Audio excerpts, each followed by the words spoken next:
ফেরেশতাদের কাবা, কিবলার নাম হচ্ছে আল বাইতুল মামুর, 7 আসমানের উপরে। এটা কত বড় শুনেন। বিষ্ণু বলেন প্রতিদিন এই আল বাইতুল মামুর ফেরেশতাদের মসজিদে 70,000 ফেরেশতা ইবাদতের জন্য চান্স পায়। একবার ঢুকে যে বের হয়ে যায় কিয়ামতের আগে দ্বিতীয়বার আর তারা চান্স পাবে না। ওইটা শেষ। এরপরে সিদরাতুল মুনতাহা, সীমান্ত বৃক্ষ, এটা আরো বড় একটা বিশাল বড় বরই গাছ আল্লাহ বানাইছে। ওয়া ইলাইহি ইয়ানতাহি ইলমুল মালাইকা, ফেরেশতাদের জ্ঞান সীমানা ওইখানেই শেষ। এর উপরে কি হয় ফেরেশতারা আর জানে না। সিদরাতুল মুনতাহার এরিয়া শেষ, এরপরে শুরু হয় আল্লাহুল মাহফুজ, কোরআনের বাড়ি।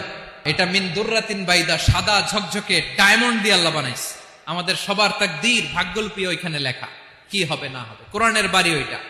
ওইটা শেষ, এরপরে শুরু হয় লা জামান লা মাকান এরিয়া। ওইখানে কোনো জামান নাই, মাকান নাই, no time no space area শুরু। ওইখানে কুরসি, যেখানে আল্লাহ পা রাখেন বা কুদরতি পা রাখেন। আল্লাহ বলে ওয়াসিআ কুরসিয়ুহুস সামাওয়াতি ওয়াল আরদ, আল্লাহর এই কুরসিটা এতক্ষণ যা বললাম এই সবগুলোর চাইতেও বড়।